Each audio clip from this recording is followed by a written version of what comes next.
Buenas noches. El día de hoy relataré un cuento del escritor boliviano Óscar Cerruto, titulado El Círculo. La calle estaba oscura y fría, un aire viejo, difícil de respirar y como endurecido. En su quietud lo golpeó en la cara. Sus pasos resonaron en la noche estancada del pasaje. Vicente se levantó el cuello del abrigo. Tiritó involuntariamente. Parecía que todo el frío de la ciudad se hubiese concentrado en esa cortada angosta, de piso desigual. Un frío de tumba compacto. Claro, se dijo y sus dientes castañeteaban. Vengo de otros climas, esto ya no es para mí. Se detuvo ante una puerta. Sí, esa era la casa. Miró la ventana antes de llamar, la única ventana por la que se filtraban débiles hilos de luz. Lo demás era un bloque informe de sombra. En el pequeño espacio de tiempo que medió entre el ademán de alzar la mano y tocar la puerta, cruzó por su cerebro el recuerdo entero de la mujer a quien venía a buscar. Su vida con ella, su felicidad truncada brutalmente por la partida sin anuncio. Se había conducido como un miserable, lo reconocía. Su partida fue casi una fuga. ¿Pero pudo proceder de otro modo? Un huésped desconocido batía entre los dos su ala sombría, y ese huésped era la demencia amorosa. Hincada la garra en la entraña de Elvira, torturábala con desvaríos de sangre. Muchas veces él vio brillar determinaciones terribles en sus ojos, y los labios, dulces para el beso, despedían llamas y pronunciaban palabras de muerte, detrás de las cuales percibíase la resolución que no engaña. Cualquier demorasura, cualquier breve ausencia sin aviso. Obligado por sus deberes, por el reclamo inexcusable de sus amigos, provocaba explosiones de celos. La encontraba desgarrada, temblando en su nerviosidad, pálida. Ni sus preguntas obtenían respuestas, ni sus explicaciones lograban romper el mutismo duro, impregnado de rencor, en que Elvira mordía su violencia y de pronto estallaba en injurias y gritos, la cabellera al aire, loca de cólera y amargos resentimientos. Llegó a pasarle ese amor como una esclavitud, pero eran cadenas que su voluntad no iba a romper.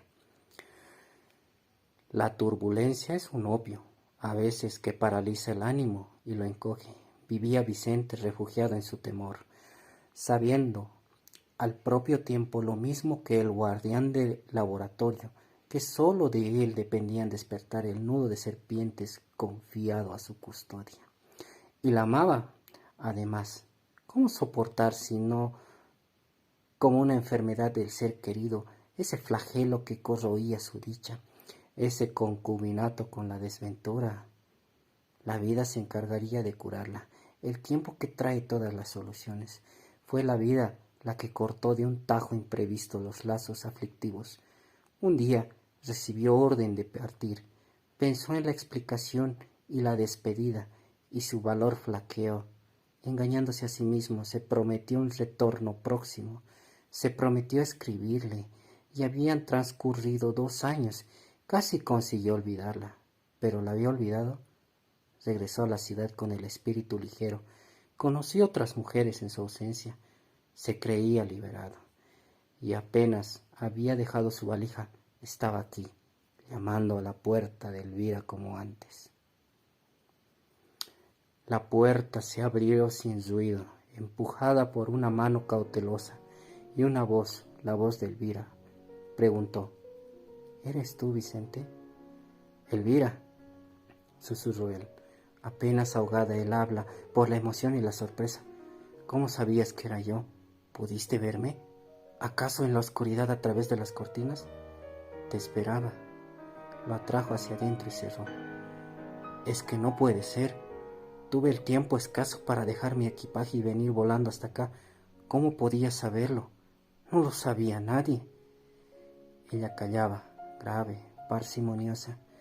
Estaba pálida, más pálida que nunca.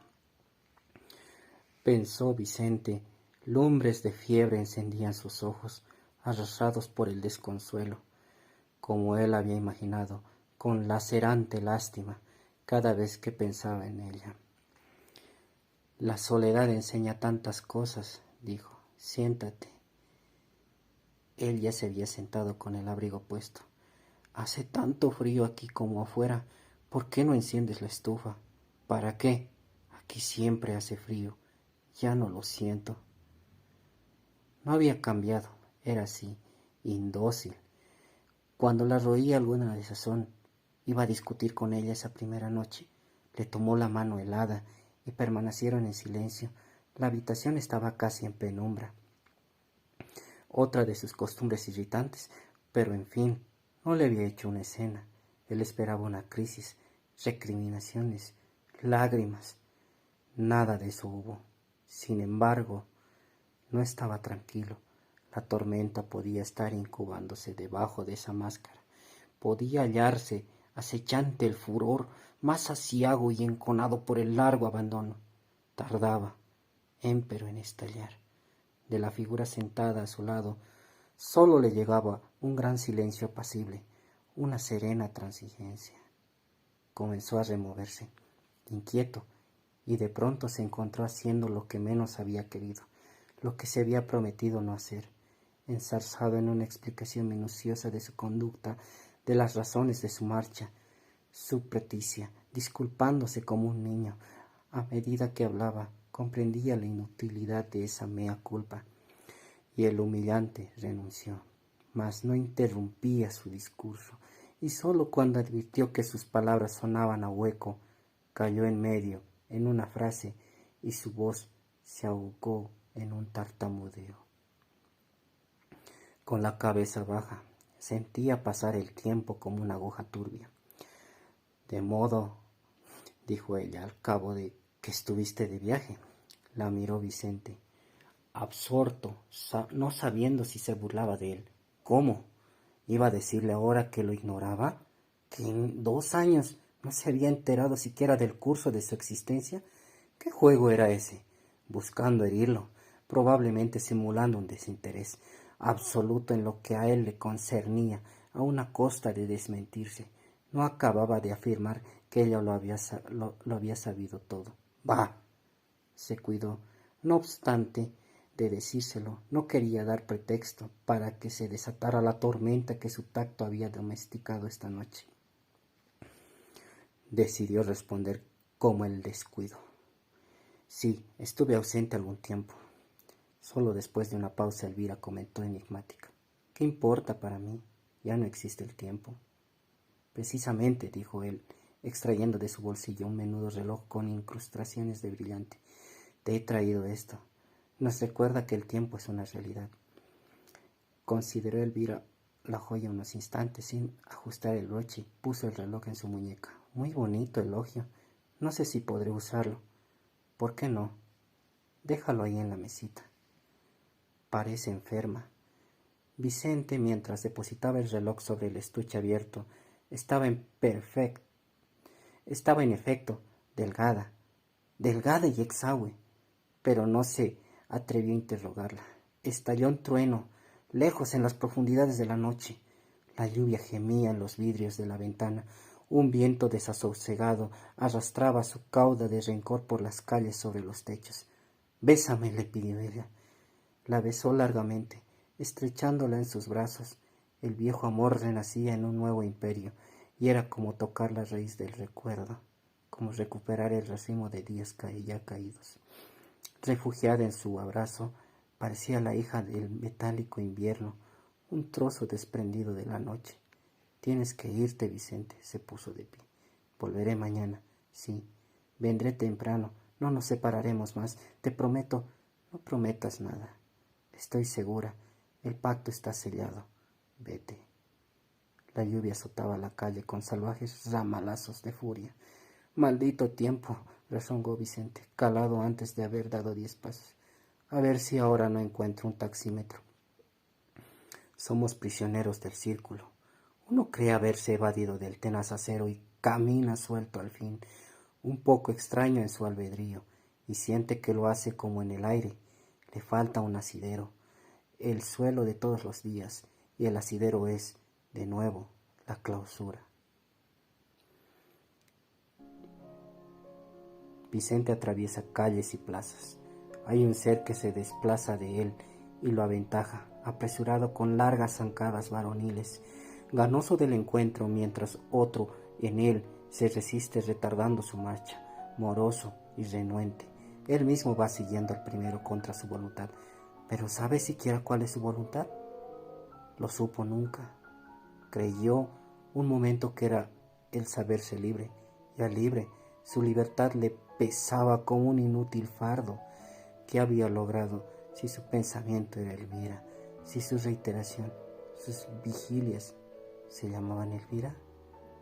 Su contienda, los 2 atroces años, debatiendo en un litigio torturado, ¿no tenía también ese nombre? Lúcido, con una lucidez no alterada, percibía curiosamente la naturaleza del discorde sentimiento que no se parecía al amor, ni era el anhelo de la carnal presencia de Elvira, sino una penosa ansia, la atracción lancinante de un alma. La secreta corriente lo lleva por este trayecto, tantas veces recorrido. Vicente se deja llevar, discurre los antiguos lugares, los saluda. Ahora, a la luz del sol, entra en la calleja familiar, luego de haber dejado atrás a medio cumplir sus afanes. Llama a la puerta. Un perro que pasa se detiene a mirarlo un instante. Después sigue trotando sin prisa, calle abajo. Vuelve a llamar y espera el eco del campanillazo. Nada oye. El timbre, sin duda, no funciona. Toca entonces con los nudillos. Enseguida más fuerte, con el puño cerrado. Ninguna respuesta. Elvira ha debido salir.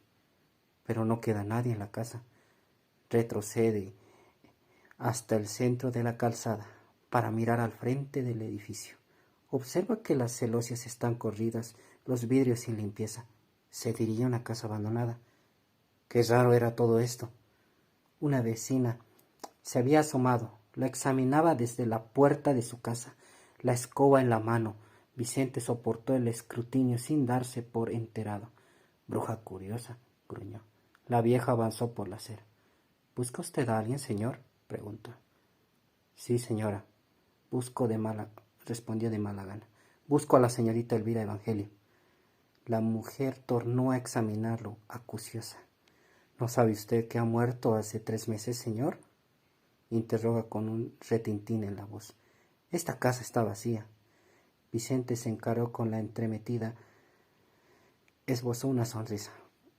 Por suerte, dijo la persona a quien busco vive y vive aquí. ¿No pregunta usted acaso por la señorita Evangelio? Así es, señora. Pues la señorita Evangelio ha muerto y fue enterrada cristianamente. La casa ha sido cerrada por el juez, ya que la difunta no parecía tener parientes. ¿Estaría en sus cabales esa anciana? Vicente la midió con desconfianza. En cualquier caso, era una chiflada, inofensiva. Seguiría probando. Soy el novio de Elvira, señora. Estuve ausente y he vuelto ayer para casarme con ella. La visité anoche. Conversamos un buen rato. ¿Cómo puede usted decir que ha muerto? La señora lo contemplaba, ahora con espanto, dando pequeños grititos de desconcierto. Llamó en su auxilio a un señor de aspecto fúnebre, con trazas de funcionario jubilado, que había salido a regar sus plantas en la casa de enfrente, y a quien Vicente recordaba haber visto en la misma faena alguna vez. El hombre se acercó sin dar muestras de apresuramiento.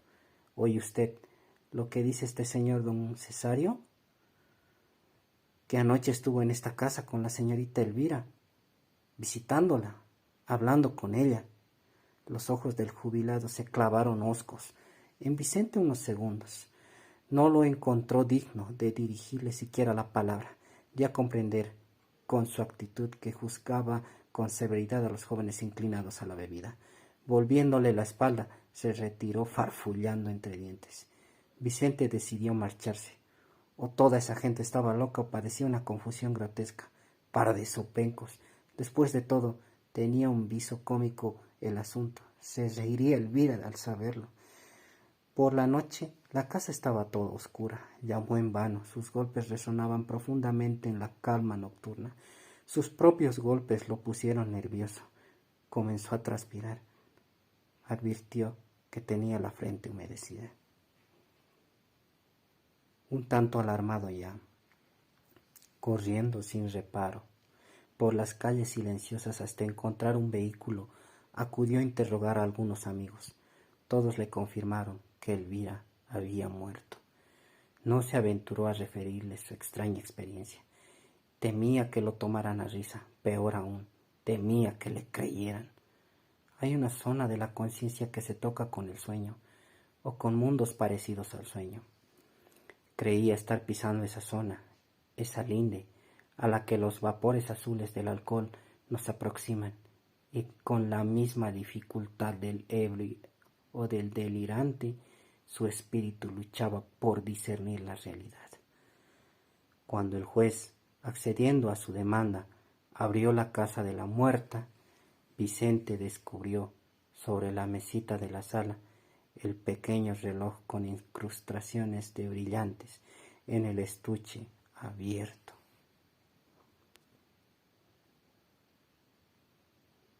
Muchas gracias, eso es todo. Chao.